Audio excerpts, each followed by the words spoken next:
La rentrée parlementaire à la Chambre basse du Parlement est confirmée pour le 16 septembre prochain. C'est le rapporteur de l'Assemblée nationale, Jacques Ndioli, qui l'a annoncé. L'opposant Seth Kikoune a été auditionné le vendredi soir devant le parquet général près la cour d'appel de Lagombe pour incitation à la désobéissance civile.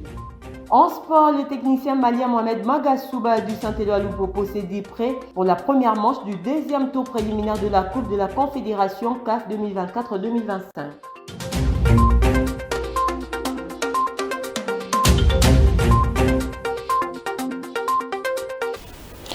Tout le plaisir est pour nous de vous informer en ce week-end de partout où vous nous rejoignez. Bonsoir et bienvenue. On commence tout de suite avec cette information. En bref, processus de Luanda, une réunion ministérielle a été organisée ce jour dans la capitale angolaise. La ministre d'État, ministre des Affaires étrangères, y a conduit une délégation pour participer à ces assises. Il a été question de poursuivre les discussions sur les points restés en suspens les 20 et 21 août dernier, rappelant que l'harmonisation de ces discussions a été effectuée par les experts les 29 et 30 août 2024.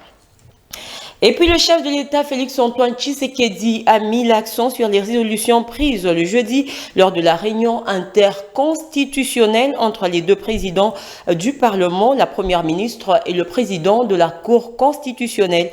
Il est d'une nécessité capitale que ces résolutions soient mises en œuvre dans le but d'assurer la stabilité de la nation, a déclaré Félix-Antoine Tshisekedi lors de la réunion du Conseil des ministres tenue le vendredi à la Cité de l'Union africaine. Regardez. Le président de la République a convoqué, présidé, ce jeudi 12 septembre 2024, une réunion interinstitutionnelle à laquelle étaient conviés les présidents des deux chambres du Parlement, Madame la Première ministre et le président de la Cour constitutionnelle, président du Conseil supérieur de la magistrature. Cette réunion a permis de passer en revue d'importantes questions sur le plan économique, judiciaire et juridique, politique, diplomatique, sociale et sécuritaire. Sur le plan économique, il a été souligné, entre autres, la nécessité pour les institutions de fédérer leurs efforts en vue de procéder aux réformes essentielles susceptibles de transformer en profondeur l'économie afin d'assurer un développement durable et inclusif de notre pays. Sur le plan judiciaire et juridique, après avoir fait un tour d'horizon sur les défis majeurs auxquels est confronté actuellement le secteur de la justice, il y a besoin de renforcer l'état de droit et la sécurité juridique en insistant, par exemple, sur l'établissement d'un cadre juridique strict d'encadrement des saisies, sur la mise en place d'un système d'enregistrement foncier fiable et accessible à tous. Sur le plan politique, il a été abordé des points cruciaux pour la consolidation de la démocratie et les bons fonctionnements des institutions qui doivent, de manière constructive, poser des actes d'un avenir stable et prospère pour le pays. Sur le plan diplomatique, les renforcements des capacités opérationnelles de nos diplomates a été évoqué comme un élément catalyseur dans l'attraction des investisseurs, dans la communication de l'image du pays, la prospective stratégique au regard des grandes questions du monde, ce qui permettra à la République démocratique du Congo de renforcer son influence sur la scène internationale et mieux défendre les intérêts de ses citoyens. La sécurité nationale congolaise au cœur des échanges entre Jacquemain Chabani et André Flao, respectivement VPM de l'Intérieur, Sécurité, Décentralisation et Affaires coutumières et ministre d'État belge. Les deux personnalités ont également discuté sur la nécessité de former les personnels politiques et administratifs sur la décentralisation en vue d'éviter les conséquences néfastes sur la gestion des provinces. Les propos de André Flao ont été recueillis par Nico Kassanda. D'abord, c'est une belle rencontre. Je tenais à rencontrer le ministre pour effectivement l'encourager dans le travail important qu'il a amené au sein du gouvernement, pour prolonger aussi la discussion que j'ai eue avec la Première ministre hier. Nous avons parlé effectivement de sécurité, de décentralisation et également de la formation du personnel politique, que ce soit les élus à tous les niveaux, mais aussi de la formation du personnel administratif. Il a également été question de la sécurité civile et aussi de contact par rapport à la situation préoccupante dans l'Est.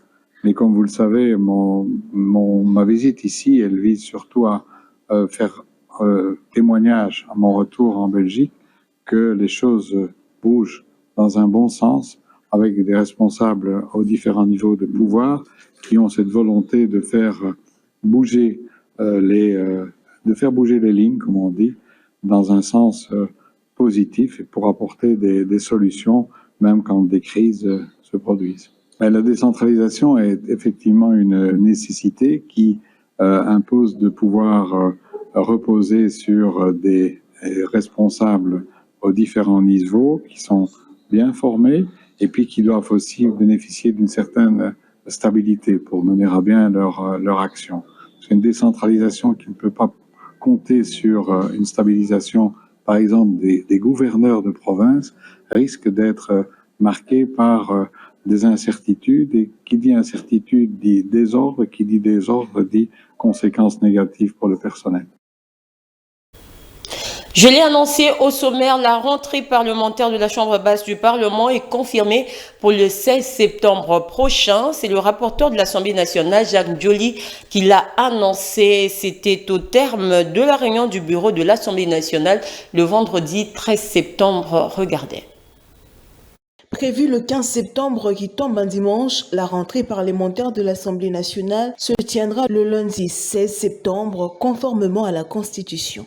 Vous savez que la Constitution prévoit une session ordinaire qui s'ouvre en principe le 15 septembre de chaque année. C'est la session budgétaire. Il est dit dans le texte de la Constitution que si la journée du 15 tombe un jour férié ou un dimanche, c'est les jours ouvrables suivants qui servira de jour et de date d'ouverture de la session parlementaire. Donc nous sommes donc dans la mise en œuvre de cette disposition de l'article 115. Alors, cette session sera essentiellement budgétaire. Au niveau du gouvernement, je crois qu'ils sont pratiquement fin prêts parce que l'avant-projet budget a déjà été adopté en Conseil des ministres. Cet avant-projet sera incessamment déposé à l'Assemblée nationale pour faire l'objet, n'est-ce pas, d'examen au sein de l'Assemblée, de l'organe législatif. Mais pour que cette session budgétaire puisse se tenir, il fallait passer en revue toutes les questions liées aux préparatifs d'abord techniques, à savoir l'état de la salle et l'état des autres aspects organisationnels de l'ouverture de la session et surtout de sa continuité pendant 3 mois. Il faut signaler que certains hauts cadres de l'administration parlementaire ont pris part à cette réunion liée aux préparatifs de cette rentrée parlementaire essentiellement budgétaire. Restons à l'Assemblée nationale où le président Vital Kamerhe a reçu en audience l'ambassadeur de la République arabe d'Égypte, Hicham Abdel Salam. Le renforcement de la coopération parlementaire entre la RDC et l'Égypte était au centre des échanges entre ces deux personnalités. C'était le vendredi 13 septembre au cabinet du speaker de la Chambre basse du Parlement situé au Palais du Peuple. Nico Kassanda nous fait le point.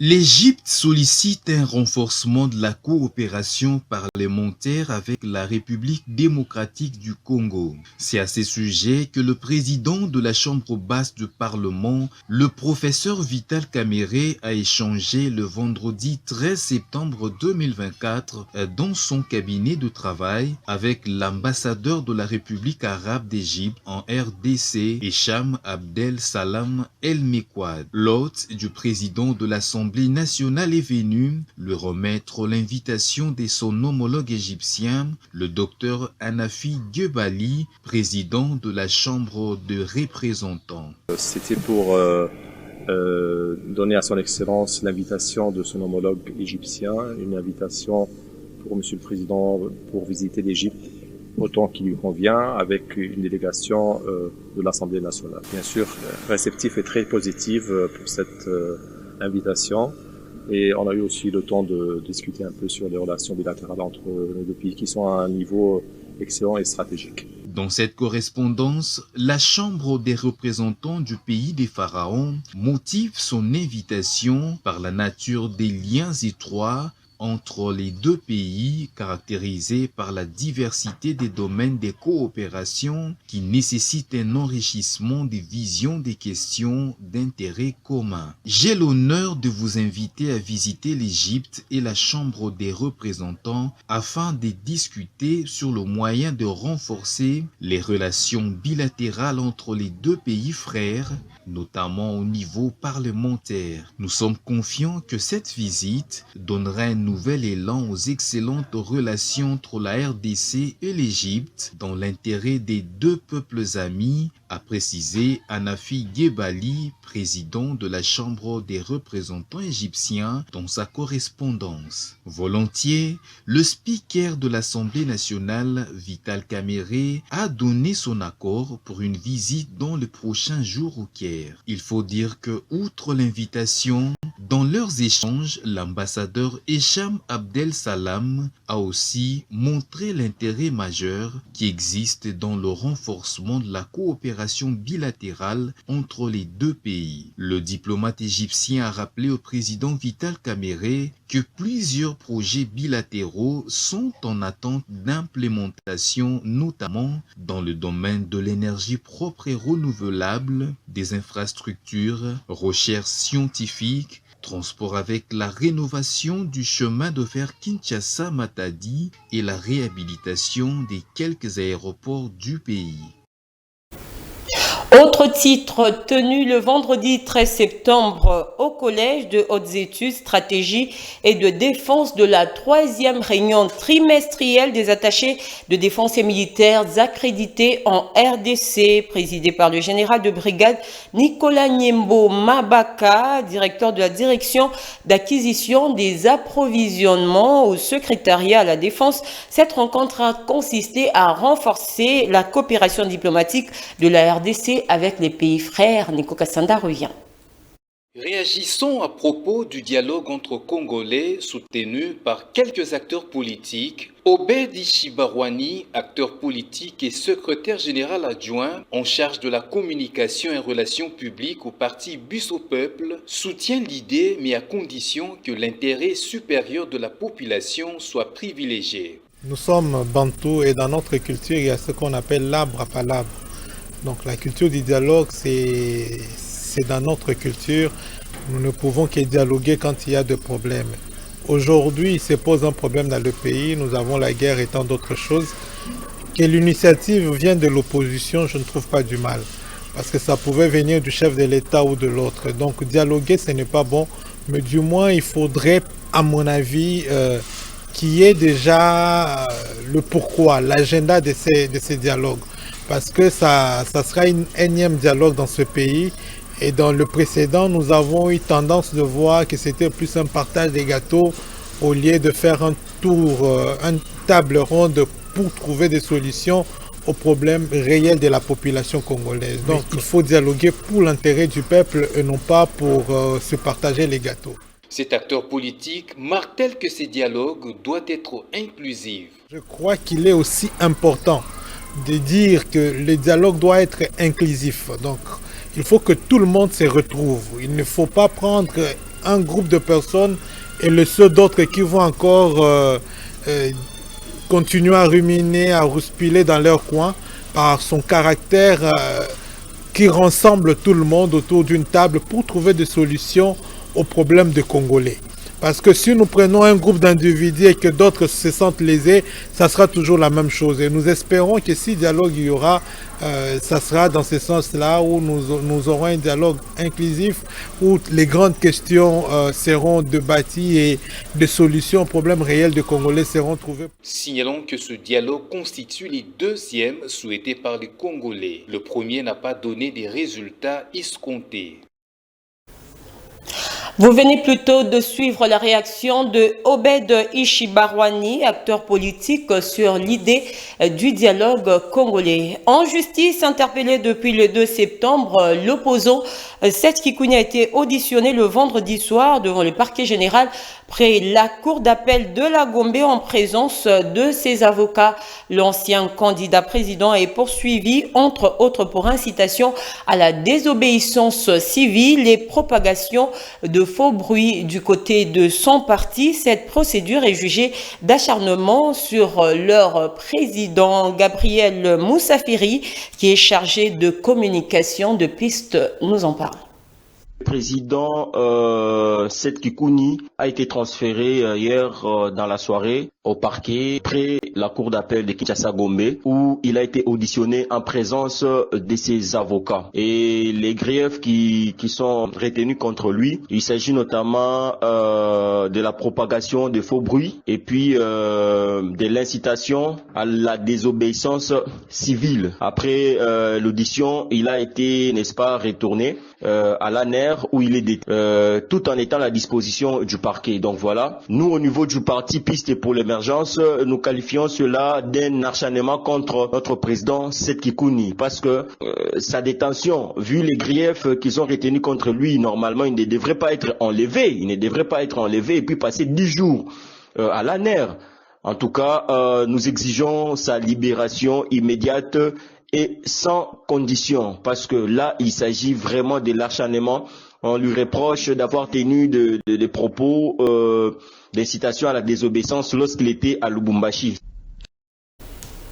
Revenons sur cette information tenue le vendredi 13 septembre au Collège de hautes études, stratégie et de défense de la 3e réunion trimestrielle des attachés de défense et militaires accrédités en RDC, présidée par le général de brigade Nicolas Nyembo Mabaka, directeur de la direction d'acquisition des approvisionnements au secrétariat à la défense. Cette rencontre a consisté à renforcer la coopération diplomatique entre la RDC et les pays frères. Nico Kassanda nous en dit beau. C'est sous une atmosphère de gaieté que s'est tenue la 3e réunion ministérielle avec les attachés de défense et militaires accrédités en République démocratique du Congo le vendredi 13 septembre dans la salle des réunions et des souvenirs du Collège des hautes études stratégiques à Kinshasa. Cette réunion qu'a présidé le général de brigade Nicolas Nyembo Mabaka, directeur de la direction d'acquisition des approvisionnements au secrétariat général à la défense, s'inscrivait dans le cadre de renforcement de la coopération militaire et de la mise en œuvre du plan du travail du secrétariat général à la défense. Dans son mot de circonstance, le général de brigade Nicolas Nyembo se félicitait de l'organisation de cette rencontre périodique dont le but est de promouvoir les échanges pour le renforcement de la coopération entre la RDC et chaque pays représenté. Mesdames et messieurs les attachés de défense et militaires, cette rencontre représente l'effectivité de la coopération militaire entre nos États et l'engagement de promouvoir nos relations diplomatiques. Je suis convaincu que par la volonté de la coopération dont vous faites preuve et en pérennisant notre entente, chacun de nous atteindra les objectifs fixés pour l'année en cours. La République démocratique du Congo, notre pays, accorde une place importante à la diplomatie. À son tour, le vice-doyen du corps des attachés militaires et de défense accrédités en RDC, le colonel turc Aldoum Kokak, a au nom de ce père affirmé leur position contre toute tentative de porter atteinte à l'indépendance et à l'intégrité territoriale de la RDC. Nous affirmons fermement que, quelles que soient les circonstances, aucun groupe terroriste ni aucune forme de violence ne peut être justifié. Signalons que lors de cette réunion, le général de brigade Nicolas Niembo a représenté le secrétaire général à la Défense qui a été empêché. En sport, le ministre des Sports et Loisirs a reçu la structure des légendes du football congolais dirigée par Trésor Loaloa. L'objectif de cette rencontre est de consolider la cohésion et l'unité au sein de la grande famille des légendes du football national. Shadrack Tenta. Ce soir, nous sommes venus présenter la structure des légendes qui est dirigée par le président Trésor Loaloa. Et nos échanges avec l'excellence, monsieur le ministre, ont été fructueuses. Parce qu'il en ressort des promesses assez rassurantes. Donc nous sortons de là très émus, très rassurés, avec des certitudes. Nos préoccupations ont été acceptées et il y a eu des belles promesses. Donc voilà. La suite, attendez voir ce que les légendes se mettent à travailler autour des LOPA et surtout accompagner la politique du ministère des Sports et être toujours au chevet du sport comme on l'a toujours fait depuis 2021. Donc nous continuons sur cette même lancée. Maintenant que nous avons une certitude sur certains appuis qui nous ont toujours fait défaut, donc nous ne pouvons qu'être émus et encore une fois de plus dire merci à son Excellence, M. Didier Boudim. Toujours en sport devant la presse angolaise et internationale, le vendredi 13 septembre 2024, le technicien malien du football club Saint-Hilaire-Loupopo s'est dit prêt pour la première manche du deuxième tour préliminaire de la Coupe de la Confédération CAF 2024-2025. Mohamed Magasuba a affiché son ambition d'obtenir un résultat qui permettra d'aborder le match retour avec plus de sérénité. Regardez. Toutes les équipes sont prêtes pour aller dans la compétition. Ça ne va pas être un match facile, c'est sûr, parce qu'il n'y aura jamais de match facile en compétition africaine. Et en fait, je suis sûr que l'équipe adverse aussi, elle a ses arguments, et comme nous aussi.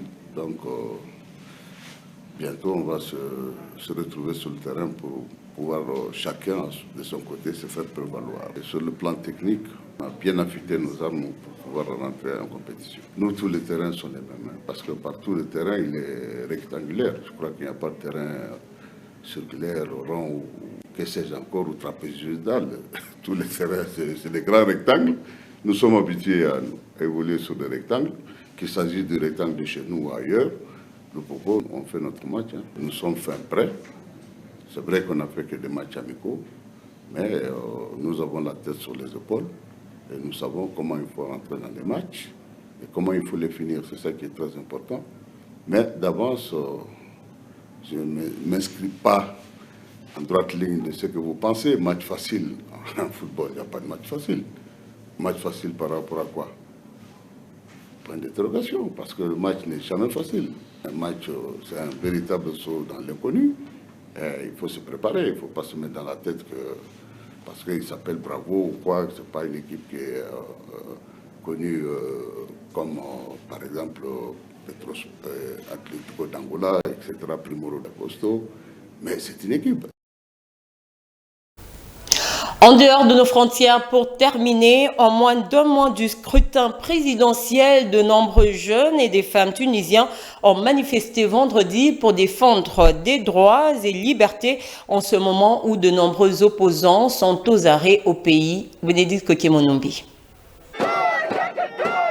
Les Tunisiens descendus dans les rues de la capitale tunisienne crient contre la dictature au pays venant du pouvoir. Le Tunisien estime que le président a verrouillé le scrutin en sa faveur alors que les élections présidentielles approchent. Si on regarde ce qu'il s'est passé avant la présidentielle avec les 3 candidats qui ont été exclus de la course alors qu'ils avaient été réintégrés par une décision du tribunal administratif, ce n'est absolument pas normal. Pour moi, ce qu'il se passe actuellement en matière de répression et d'abus rappelle les derniers jours de Ben Ali avant sa chute. Le président Kais Saied, qui brigue un second mandat, est accusé de dérive autoritaire alors que de nombreux opposants sont arrêtés et que certains ne sont toujours pas soumis au procès, inquiétant ainsi les défenseurs des droits de l'homme. On ne va plus se taire sur tout ce qui se passe par ce climat de peur qui est en train de s'installer. On est venu dire qu'on tient aux droits qu'on a acquis après la Révolution. Le scrutin présidentiel en Tunisie est prévu pour le 6 octobre prochain. Et c'est la fin de cette session d'information. En voici le rappel des grands titres. La rentrée parlementaire à la Chambre basse du Parlement est confirmée pour le 16 septembre prochain. C'est le rapporteur de l'Assemblée nationale, Jacques Ndioli, qui l'a annoncé. L'opposant Seth Kikouni a été auditionné le vendredi soir devant le parquet général près la cour d'appel de Lagombe pour incitation à la désobéissance civile. En sport, le technicien malien Mohamed Magasuba du Saint-Éloi Lupopo s'est dit prêt pour la première manche du deuxième tour préliminaire de la Coupe de la Confédération CAF 2024-2025.